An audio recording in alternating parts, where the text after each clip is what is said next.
We're going to chat a bit about addictions. Can be such a problem, can't they, addictions? Yeah, and there's so many types of addictions. Yeah. You know, of course, we all know of addictions with regards to drug and alcohol, that type of thing, but there are other types as well. And today, with the young people and their phones, and there's people who also are addicted to work. Yes. You know, I know people that have a certain addiction to doing certain things. And, of course, there's a fine line between being obsessive and being addicted. But when we need it all the time, when we can't do without it, it becomes an addiction. Yeah.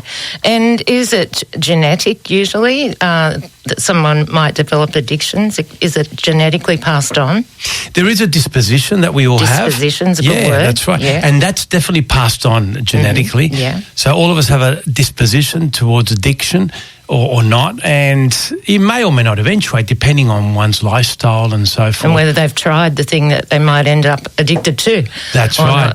We do know there are certain personalities that find it very difficult to get away from addiction. So they might start something and very easily get hooked on it. Yeah. So those people always have to be careful, and it's good to get some type of diagnosis and a bit of knowledge on whether one is that type of person. Because what type of personality is it?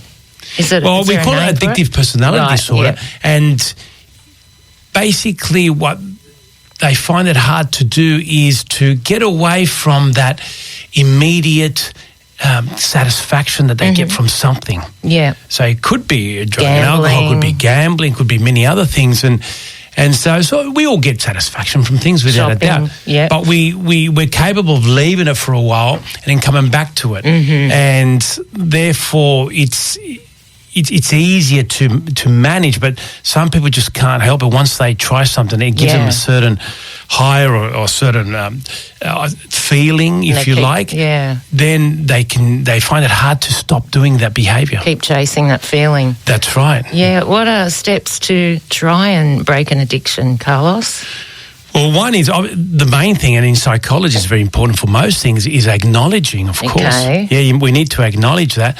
But a lot of people don't. They feel, no, I've got this. You know, I can give up any time. Yeah. Or they feel shameful.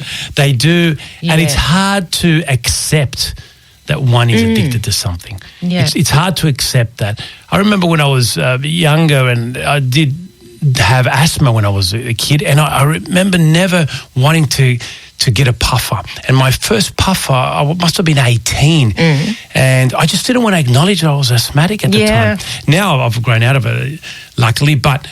And I thought also, wow, you know, it actually does work, these puffer things. It helps you breathe. But I remember, and I obviously analysing now, that it was mainly not wanting to accept it. So if I had a puff, it means I had a problem. And so some people find it hard to take that step. And it's logical that we do. I mean, it's reasonable too that people don't want to accept it. But the first step, to recovery is that obviously if that person doesn't, then it's a friend of ours or a family member, we need to talk to them. They need to get to a GP, and from there they can start searching for help. That's great advice. And there can be really good addictions though, like running, walking, exercise. That's right. Surfing. I think I'm a true believer, Deb, in moderation anyway. You know, so when we say a good addiction, I still think that whilst it might be not as bad for us and good for our bodies, too much of it also might be taking time away from other things. From our family members, or maybe from resting, or maybe from reading that book that we want to do. So yes, whilst there are certain type of addictions that aren't as harmful to us physically anyway and mentally, they do harm our lifestyle sometimes. So we have to be, I think it's moderation is the key. I think you're exactly right, because say you're a runner and you have to do it every day, or you might feel guilty. So there's all those feelings that come in that feeling of being addicted to it. Yeah, and you got to remember that it's impossible to do it all the time anyway, because something happens, either an injury, the weather, an injury, or there's other things that's happening. And then you're right, Deb, that sets that person up, their mental health, in order to have a bad day, because they're still thinking that they should have done this thing. And that's what addiction does. It makes us constantly think about it, And people that are heavily addicted on things, either they're doing the behaviour or they're thinking about doing it. So it's 24/7. And we have to try to break that. And once people do, they feel so much better and they realise how much more control they have over these things. Yeah, they'd feel more empowered as well, wouldn't they? That's right. Yeah. That's right. It's empowerment and it's good for our self-esteem. When the person is involved in it totally and is blind to their own behaviour, that's a tough one because everyone else can see it except them. So it's, I think, that acknowledgement, somehow get that person to see the light, my friends. Very important. No, there's a better life away from addiction. Yeah, and there's a lot of help out there these days. There's a lot of great institutions. There's people that specialise in these things, and it's a lot easier than what people think. You know what the hardest bit is? That phone call. Yes, I bet. The hardest bit and the decision.